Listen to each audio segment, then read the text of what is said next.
This is the network of the cloth economy, which matches exactly the colonial routes, which means colonialism is alive and well. The textile trade historically has been the basis for the development of the modern world, beginning with the Silk Road in 114 BC by the Han Dynasty in China. The exchange of textiles throughout Asia, Persia, and the Mediterranean helped the formation of great civilizations that continue to inspire cultural traditions, philosophies, and lifestyles that we have now. The Silk Road is one of the earliest examples of a very successful textile economy where silk producers, spinners, dyers, and weavers contributed greatly to the economic success of all these areas. And so what we are going to look at today is how colonialism, being today an economic reality, is affecting the supply chain and is also contributing into this non-sustainable lifestyle that most organizations are affected by. On this panel,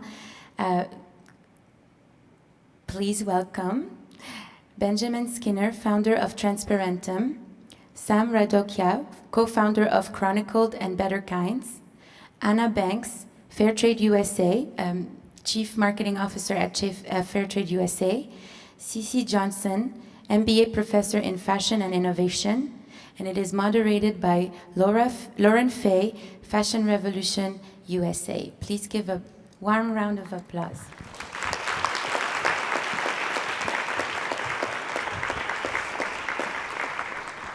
Hi, I think this is on. Hello, everyone. Thank you, Celine, so much for organizing this incredible programming. I'm going to do a brief intro of myself and a fashion revolution, and then we're going to bring everybody out alphabetically to talk about this very meaty topic.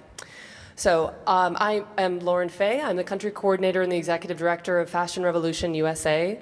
And Fashion Revolution, for those of you who don't know, is an international movement that extends to 90 countries internationally and is headquartered in London.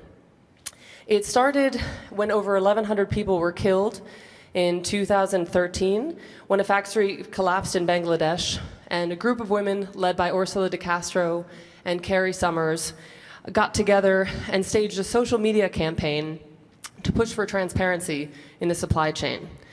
It began with a brilliant and simple idea, which is how most good ideas are, brilliant and simple. And they asked people to take selfies of their clothing inside out and to ask the brands, who made my clothes?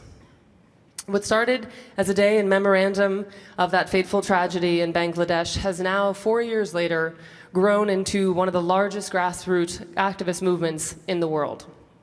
Fashion Revolution aims to educate the consumer on the importance of their purchasing power, their behaviors, and their influence over this huge industry that is fashion.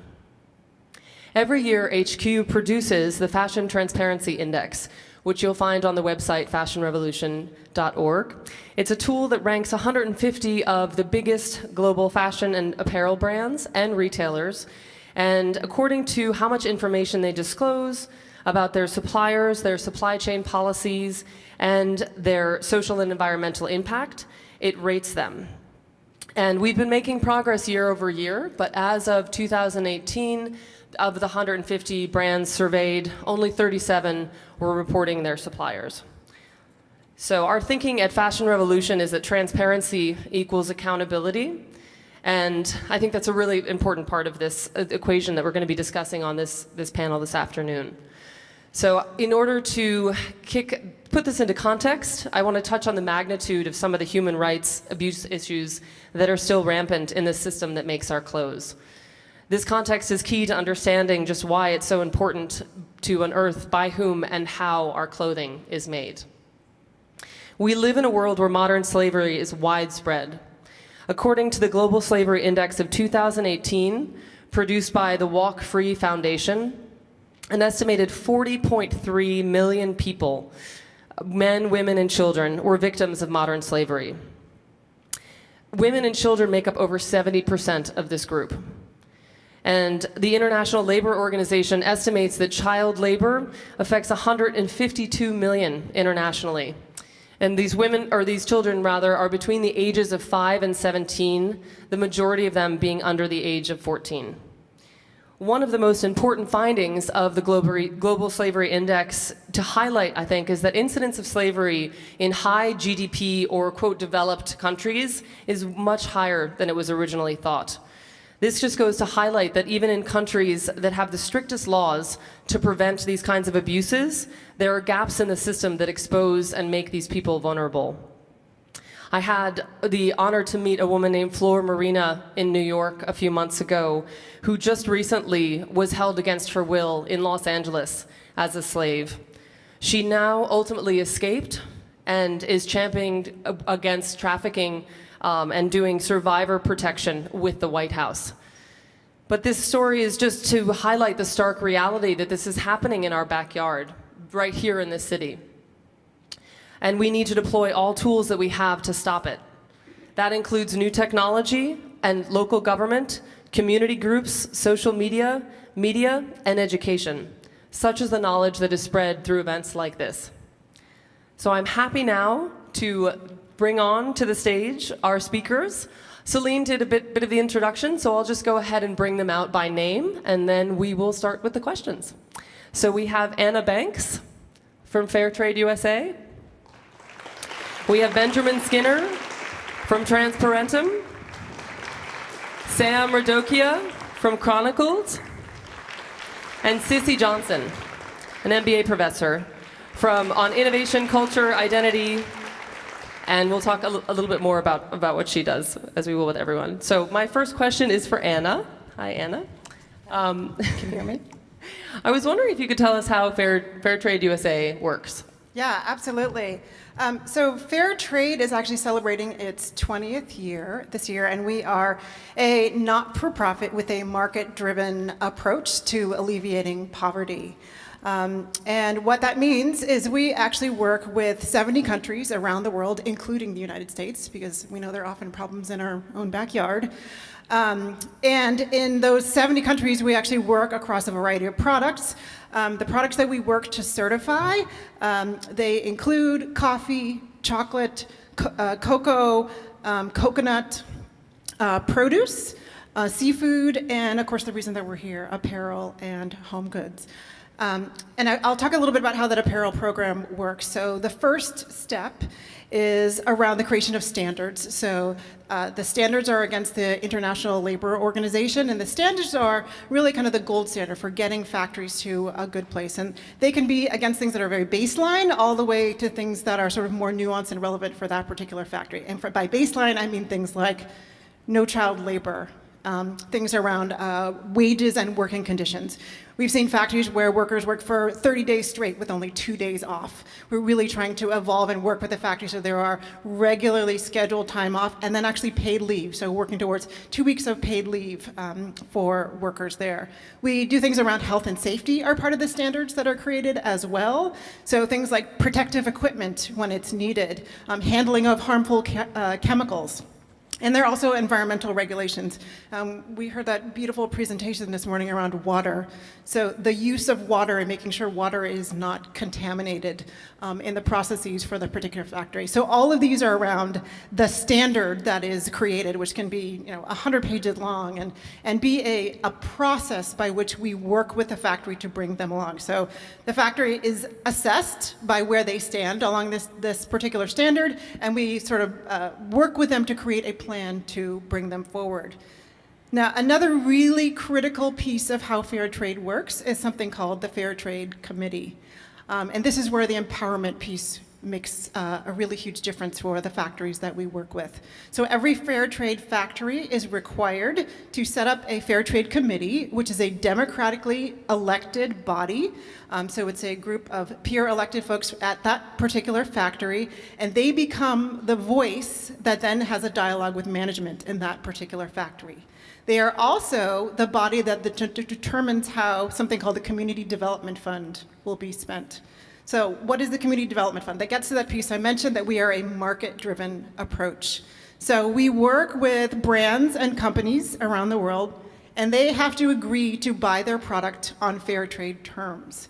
And what that means is they agree to pay an incremental 1 to 10% over their export price, and that goes directly back to the workers who created that product. It actually even goes into a separate account and is set aside. And that Fairtrade Committee determines how that money will be spent via election. So they survey every single person in that factory, they do a needs assessment, and the community decides what is the best way to spend that money.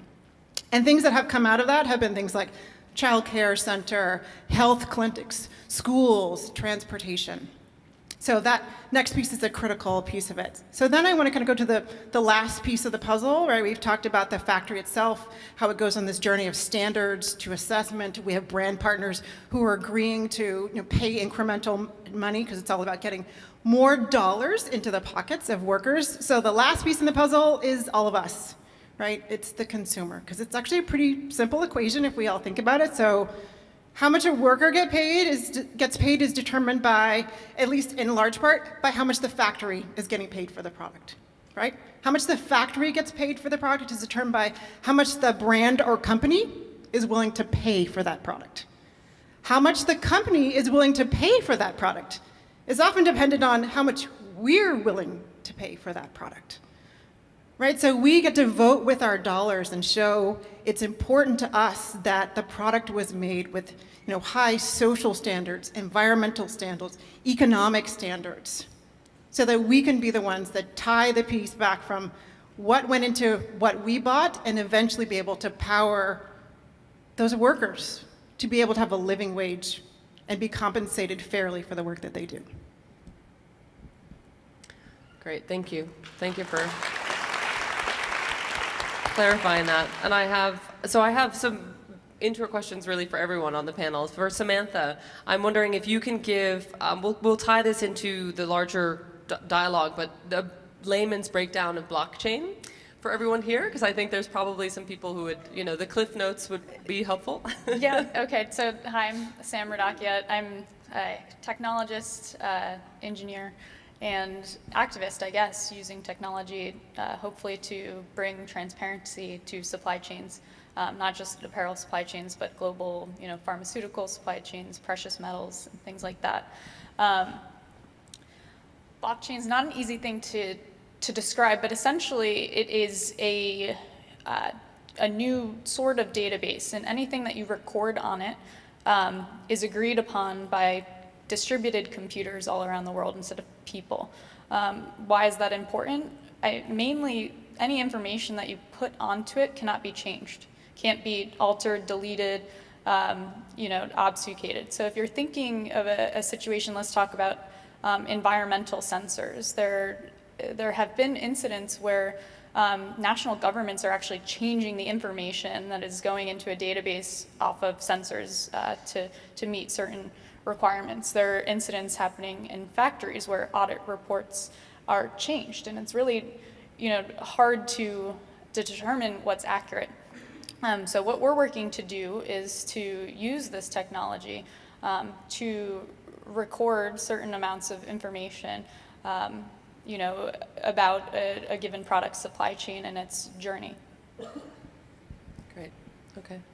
And I'll move to Ben for your Transparentum. I know Celine gave a brief introduction, but if you could, in your own words, tell us a little bit about the goal of the work that you do at the nonprofit Transparentum. Sure. Thanks very much, Lauren. In general, Transparentum is not a public-facing organization, so it's unusual that I'd be speaking publicly about what we do. But this is an exceptional conference, thanks to the organizers and thanks to all of you. We are a discrete nonprofit intelligence unit that uses frontline reporting ethics and forensic methods to understand where extreme social and environmental violations, crimes, degradation happen upstream in corporate supply chains. We are not industry agnostic for the moment. We're focused on fashion. We're focused on apparel, footwear, and accessories. And we use techniques and we adhere to relevant local laws but we operate completely independently because we are nonprofit. We serve the public, we're entirely philanthropically funded, and our delivery model is a little different from traditional journalism. I come out of a journalistic background. Many of the team that we've recruited are either intelligence professionals or come from the world of investigative journalism. And I think for those of us who've worked in journalism, one of the frustrations that we had was we would spend 9 months basically building out a bill of indictment against a company. And then we would go to that company, and when I was working for Bloomberg, we would give 48 to 72 hours to the brand to respond to a really deep dive investigation into one or more of their suppliers before we went out over the Bloomberg terminals. And that would typically result in a defensive crouch. And many times there would be a cut and run response. They would cut the supplier. In other cases, they would lawyer up. In other cases, they would go to their PR teams. Transparentum is a tweak on that model. And what we do is we build out these very carefully constructed investigations that involve video evidence, that involve a written product, a detailed written product. And we give the brands and retailers an opportunity. We don't take money from them, we don't remediate, but we give them an opportunity to have a first crack at that information. And the way one of my early partners put it, we give them an opportunity to unfuck their supply chain before this goes into wider disclosure. And it does go into wider disclosure. So we go to their boards, eventually we go to their investors, we go to regulators, and we go to very carefully selected journalists. But when we go to them, we don't just go with the original information. We also say, okay, here's what they've done to fix the problem or not. And they don't have to do anything. But one way or another, we want them to be judged by the harsh light of day when it goes into that continuum of disclosure. And our basic message is pretty simple. You may not be interested in transparency, but transparency is interested in you. I love that. And Sissy, in your work, you often focus on international storytelling and perception. How do you think we can change the narrative and the reporting on human rights issues in the media to better empower the exploited communities? That's a tough one. Hi, everyone. First of all, I want to say thank you to the library for being here today and hosting such a great event. In regards to your question, from my perspective and experience, so I'm a professor, so most of my students actually come from former colonies, whether it's in Africa or Asia or Latin America. So I'll give you an example with students from African nations such as Congo, Nigeria, and so on.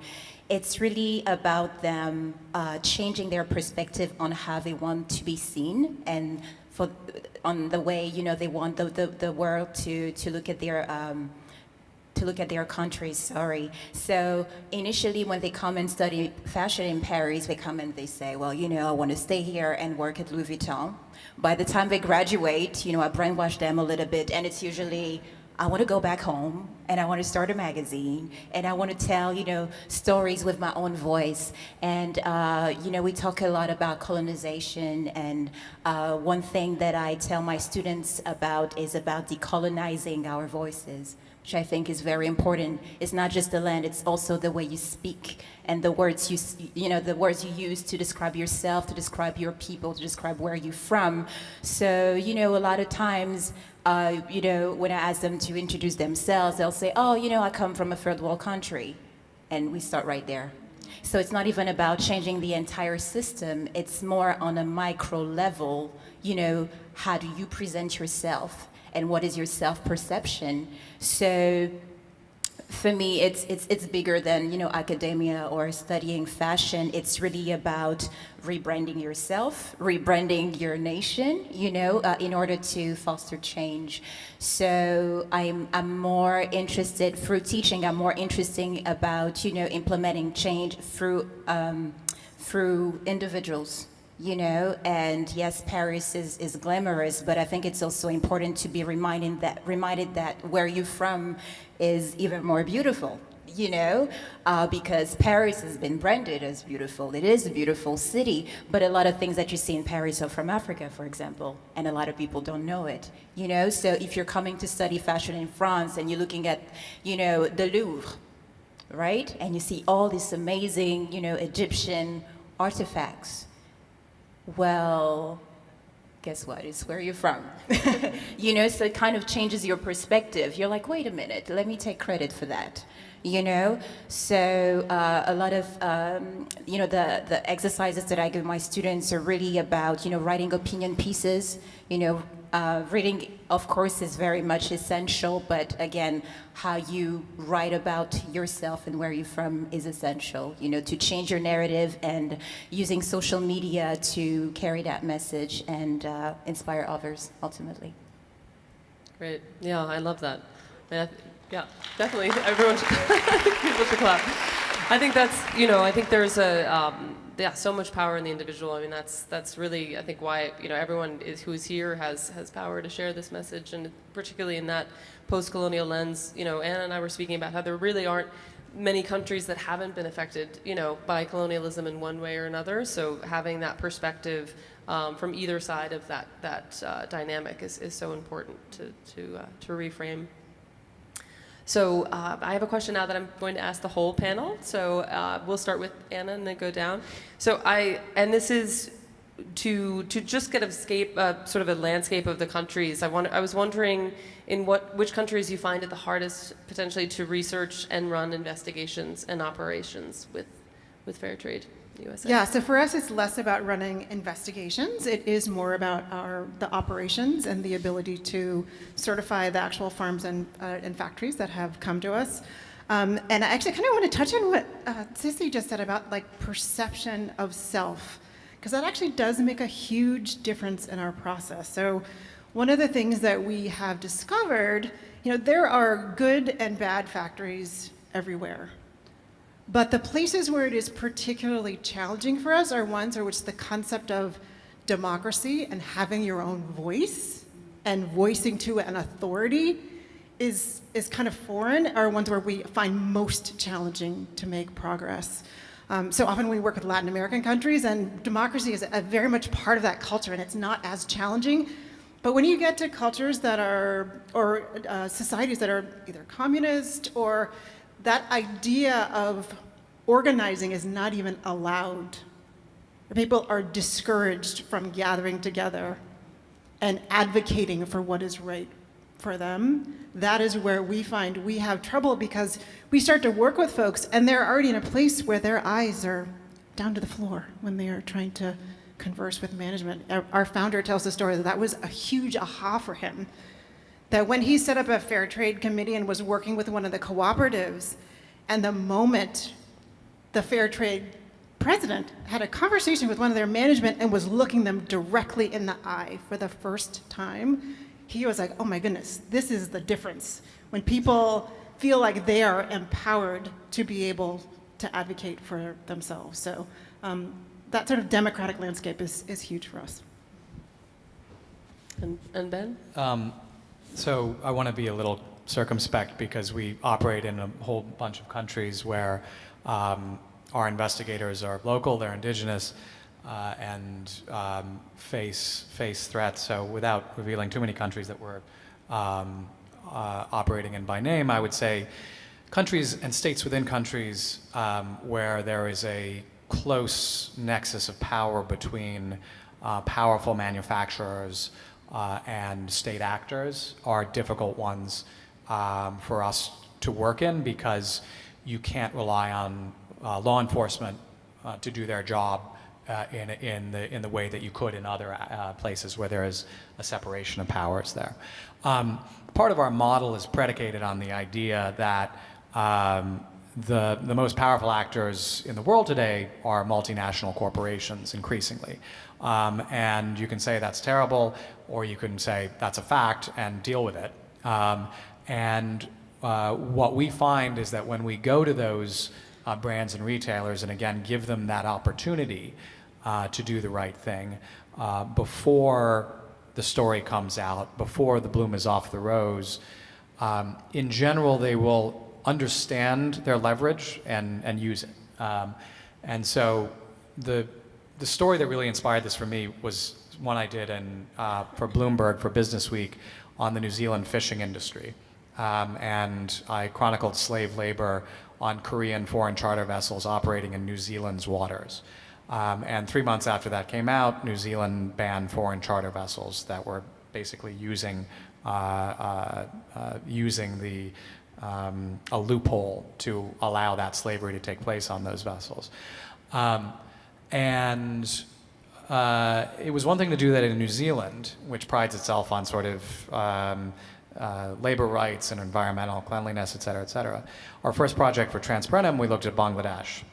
And specifically, we're looking at the leather industry in Bangladesh. The leather industry for about 40 years was in a place called Hazarabad, where 90% of the leather coming out of Bangladesh was tanned. There wasn't a single effluent treatment plant in that residential neighborhood that had been overrun by those tanneries. And you had that very close matrix of powerful state actors, tannery owners, in some cases who were themselves parliamentarians, and basically no regulation. I would go into factories, and it wasn't hard at all. I would bring out an SLR camera. I didn't do most of the investigation myself, but gives you a sense of the kind of impunity they are operating with. Bring out an SLR camera and take pictures of 8-year-olds working with chrome to tan this leather. Basically, we went to the brands and retailers. We said, your manufacturers are using this leather. What are you going to do about it? Within 2 weeks of disclosure, the government of Bangladesh had gone in and completely shut down Hazarabad and stood up a new tannery estate in an industrial park with a yet to be fully operational, but a central effluent treatment plant that is going, and we will continue to watch.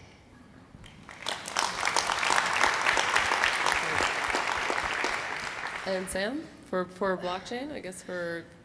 Yeah, I mean, so we're in many different industries as well. So, I mean, over the past 8 years, I've been very deeply involved in multiple supply chains. And, you know, a company will come to us and say, hey, we want to be able to track, you know, this pair of jeans or this shoe or this pharmaceutical drug from the source and be able to prove to our regulators or prove to Fairtrade or prove to our customer X, Y, and Z that it was sustainably sourced or that it was ethically made. Now, that's incredibly complicated, as we all on this panel know, and these networks are so complex with often thousands of participants, and oftentimes ones that the brands or manufacturers don't even know who they're sourcing from because it's so complex. So those were the main kind of goals of Chronicled. Recently, I got kind of sick of just seeing these networks and seeing all of the challenges in them. For example, I was doing some work in the cosmetics industry, and for those of you that don't know, glitter is from mica, which is, you know, 80% of how this is mined is using child labor, and it's in auto paint. It's in quite a few things. And so as I was on the ground in India, and this was a very challenging space for us, it wasn't the government, it wasn't the local authorities, it was the people themselves. It was the parents who actually had been paid by the mines to send their children to work there because they needed the money. Seeing this was incredibly disheartening because here I was, I'm there mainly just to onboard these people so we can trace the ethically sourced mica, or, you know, you can imagine if it's cobalt or any other ethically sourced commodity.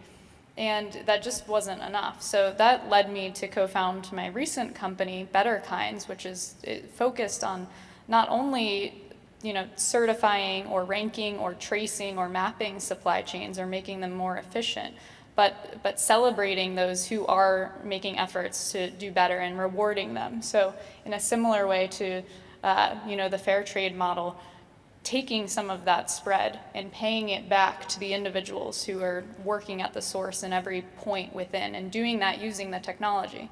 So again, but blockchain, the technology, it's not going to fix all the world's problems. And a lot of people will get up here and promote that.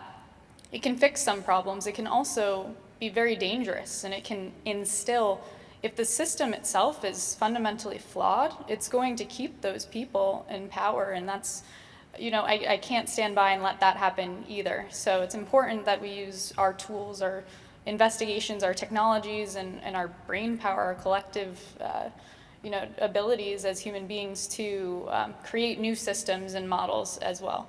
So that's what I've been working on, and yeah, I think that was just one example of one country where that's a story to show that sometimes it's not even the structural problems, it's the people themselves that are, embedded and believe this is the only way to make an income.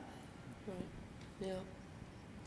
And so it's a good transition with sort of a cultural thread, maybe, for you to... All right. So I would say that in terms of fashion and luxury, Africa is kind of the next frontier. It's also the youngest continent in the world. And so everybody has their eyes on Africa right now. But the mistake that I tend to see a lot from companies is to address Africa as a country, which is why I really love this meme on social media that says Africa is not a country. It really isn't a country. And so they tend to have this approach of, we're going to tap into the African market. And my thing is, there's no such thing as an African market. Everything about Africa, from people to languages, and not dialects, languages and so on, is multiple.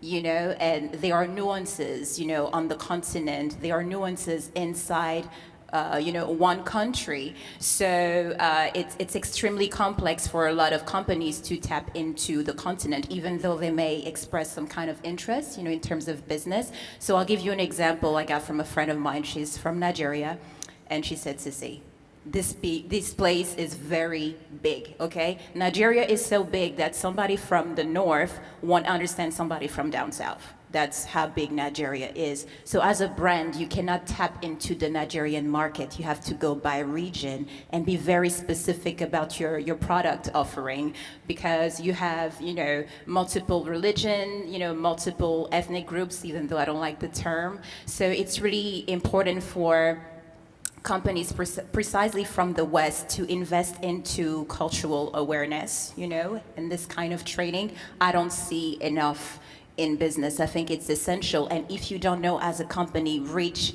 to someone from that community to teach you. What is a big problem for me is when companies just assume because, they're so big and so fabulous and so successful elsewhere that they can just approach, any other market the same, specifically so-called emerging, markets. And I like to say that specifically in regards to Africa, people on the continent are so unimpressed right now. A few years ago, maybe 10 or 15 years ago, still, people would be like, oh my gosh, you can't afford Chanel. Oh my gosh, you can't afford the Burberry.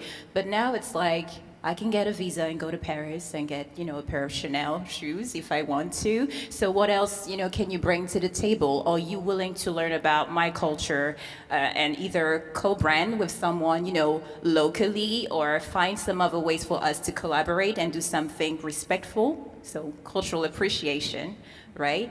And meaningful and impactful. Otherwise, people are just not interested at this point to keep going with that same narrative of we're coming to help you. It's very problematic to look at any place, that way. In the case of the continent, the internet, has done wonder as far as empowering people in terms of the way they're looking at their themselves.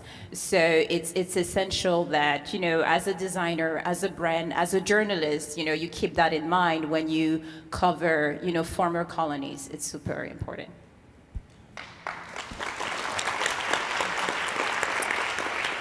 So And I'm going to keep the line system here for Anna. I wanted to ask, how can Fairtrade USA use its influence and its network to support, you were mentioning freedom of association and how that's prevented in some societies, and also workers' cooperatives and other grassroots groups, so that they can, maybe liaise and work with local government? Yeah, so I actually want to focus on kind of the empowerment piece for workers overall, because part of the standard is around making sure that workers have some mechanism to voice grievances, and that's something that might not have existed otherwise. And this is huge in factories, right, where you have incidents of sexual harassment, and there is no recourse for women to address that.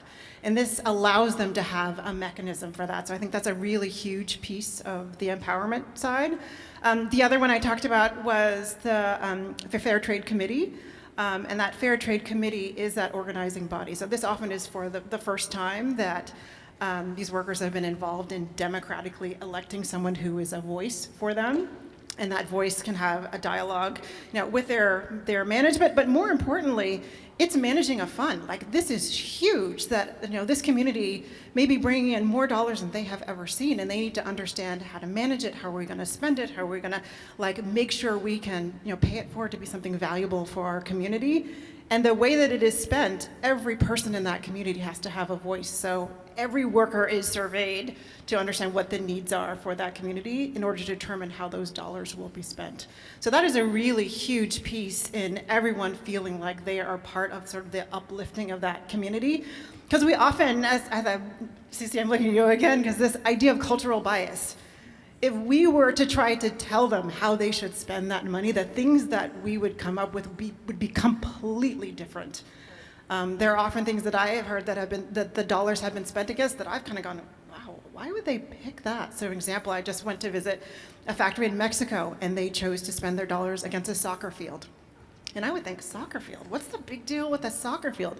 No. This is huge, because when workers are getting off at 3 o'clock in the afternoon, they're going straight to that soccer field. They're playing for several hours, because the alternative before was, guess where they were going?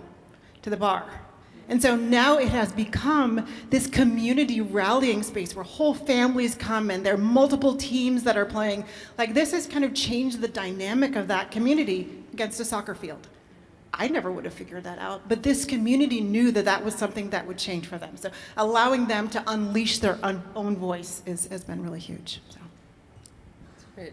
Yeah, actually, I feel like we are definitely one of the countries that doesn't get soccer really. So I know internationally what a big deal it is. And so for Ben, I want to ask, for Transparentum, how do you ultimately see yourself working with potentially these corporations and governments to help implement some of the needed changes that you are exposing?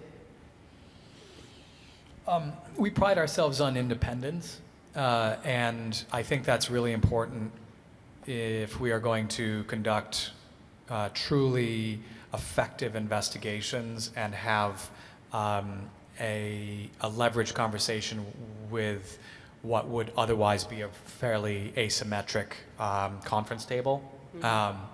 When we sit down with the brands and the retailers, we're sitting down with entities that have, in some cases, control, tens of millions of dollars of spend, and that affects the lives of tens of thousands of people.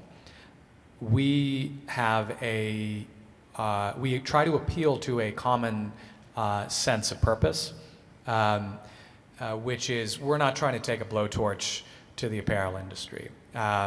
What we're trying to do, in fact, we've been accused by some of these brands in early sit-downs of saying, "Oh, you're trying to stop us from sourcing from the developing world." It's not that at all. We understand that for millions of people, the apparel industry is the first step on the ladder out of absolute poverty. What we're trying to do is making sure that that is a safe step, and making sure that there is that they are given adequate human rights, that they are given adequate environmental rights, that their water is not destroyed, going back to this morning's conversation in the process, that their health is not destroyed. And our role in that is to shine a light where we feel that things have gone awry. For the most part, what we find is that the brands and the retailers tend to sit down with us, for the most part, with a sense of initial trepidation, like who are these people, what are they going to do with this information. There's a lot of lawyers involved, but after the lawyers kind of do their work and they understand, okay, we do have a common goal here, which is, sure, on their part, it's protect their brand. We don't really care about that so much. We care about making sure that the workers are protected. But those two things come together at the end of the day. And what we've seen over and over again, and I think increasingly, is there's a real impetus when you do good investigation that is unassailable, that can't be punctured with a lawsuit and can't be washed away with PR. There's a real impetus there for system change, and that's what we aim for. Well, that's what's needed. So, and so, Sam, I want to ask if you, in your basically the best scenario for blockchain as a tool for potentially empowerment and changing this system, how do you personally see that particularly within the fashion industry, potential within? I mean, really, like any system, blockchain doesn't stand alone on its own, so it works at the convergence of many different technologies like additive manufacturing and Internet of Things or sensors or just people. I mean, the technology was created to democratize access to financial capital. Like that's what Bitcoin, which is the original blockchain, the Bitcoin blockchain was created so that currencies could transcend national boundaries. So if we look at like the general ethos of the technology, my hope would be that it would do that. It could democratize access to capital for companies that are, doing the right thing or making efforts towards human rights or sustainability. I don't see it as a tool that should be used for control or policing or that level of tracking. But again, my hope would be like if you are a company, and let's say, for example, in the denim industry, and to go on the topic of water and the pollution of water, number 2 polluters of water in the world, this industry, those of us here that are making efforts not to do that, then let's use the technology to amplify that message. So amplify the voices of those that are making efforts to do better as opposed to point fingers or use it to track. And of course, all of that information will start to fall out from the bottom because if, let's say, you're a denim mill and you're tracking the water quality with a sensor that comes out of your production line, and that information is just pinging, being registered to this blockchain, and that could be verified by anyone, including the consumer who buys it. Eventually, those who are not making those efforts are going to fall out. It'll become very clear by having that information. So yeah, my hope would be to see it democratizing access to information. Great. And Sissy, can you give me an example of a former colonized country that has taken a stand again in regards to sustainability in the supply chain? Yes. So is anybody familiar with Rwanda? Have you heard of it? Can you raise your hand if you have? Okay. Where is Rwanda on the map? West Africa? East Africa? East Africa. Okay. So Rwanda is a tiny East African country, and the way we've heard about Rwanda through the years was really because of the genocide that took place a few decades ago. And for the longest time, that was the narrative about Rwanda. Like whenever you'll say, the country's name, that's the first thing that will come to your mind. And a few years ago, I was working with a jeweler, an African jeweler from Nigeria who produces in Rwanda. And we had this encounter with the ambassador of Rwanda in France, and he told us that in order for them to change the narrative of the country, they had to do everything different.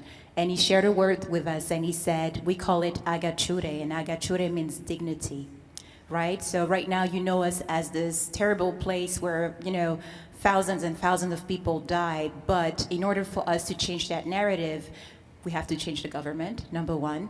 And now, if you look at the government of Rwanda, most of the people in government are women. So ultimately, that changes a lot of things, right? Because we tend to do things different. And in terms of policies, that the country is implementing in regards to sustainability, the country of Rwanda has recently actually took a stand against the U.S. and secondhand clothing. They decided that, they didn't want our old clothes, right? And as a clapback, the Trump's, administration has decided to suspend, their right to import duty-free clothing to the U.S.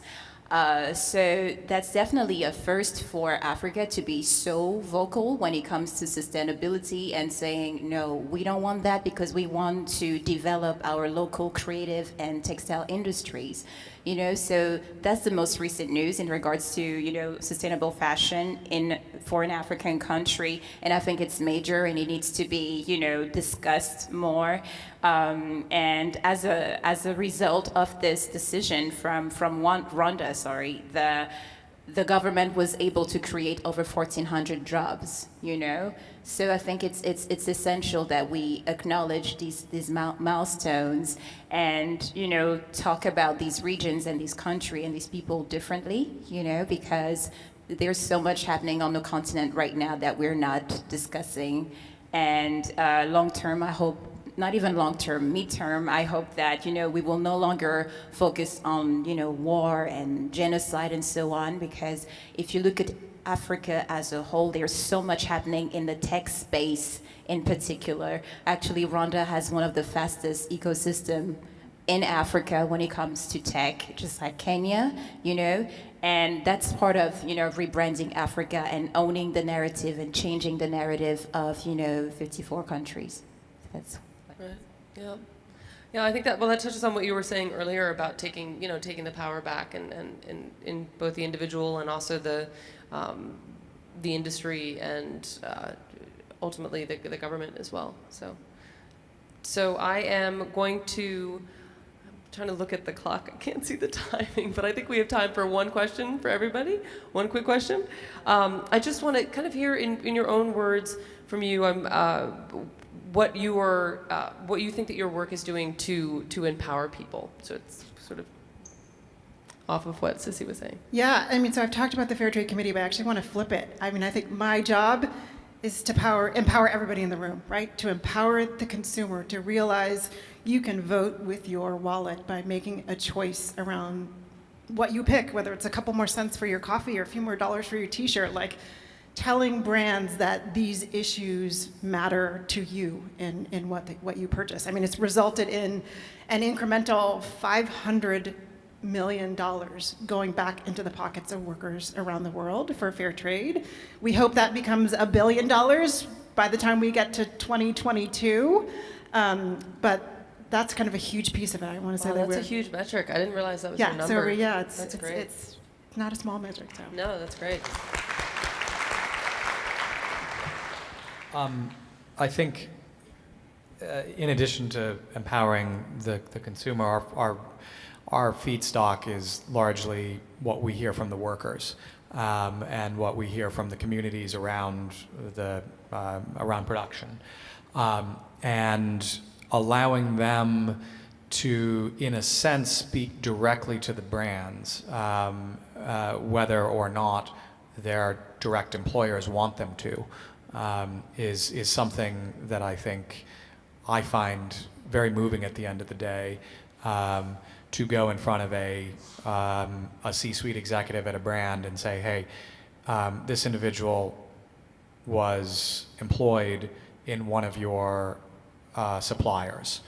This individual's life has been destroyed as a result of that employment and as a result of losing all of his money to a parasitic recruiter who took his salary. It's empowering for me personally, and it's an honor to do the work. It's satisfying when at the end of the day, that individual sees a bit of justice.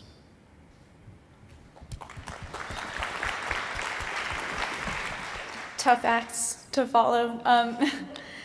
I mean, yeah, along the lines of empowerment, so a lot of, again, the work that I've done and what we're discussing up here are supply chains.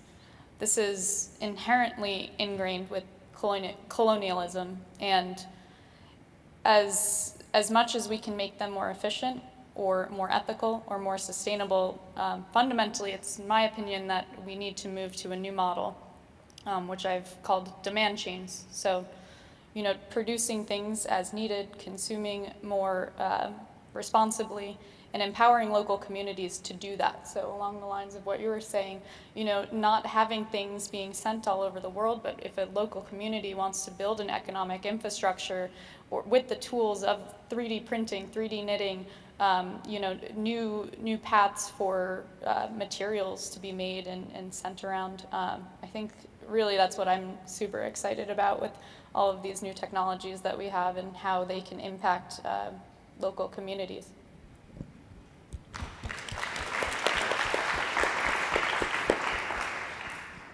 All right, so I'll say that in regards to my work within academia, it's really about creating new programs that you normally wouldn't find at fashion schools. So one of the latest one that I co-developed is African gastronomy. It's actually an MBA course in Paris, and it's part of a luxury brand management program. So a lot of people told me, but what does that have to do with luxury? Why gastronomy at a fashion school? And I'm like, why not, right? Because it's part of, it's part of changing the narrative. So when you think of luxury, you never really think of Africa, but Africa powers, the fine jewelry industry when you think about it. So if you think of Paris and Place Vendôme is the fancy place in Paris where you have all the jewelers, right? And I like to call it the most African place in Paris. Like Place Vendôme is low-key Africa, So for me, luxury is part, of African cultures, is actually embedded, So for me to be able to have a space to have this kind of, conversations with my students and allowed to have a place where I can, design those programs is really empowering to me, and I believe to others also.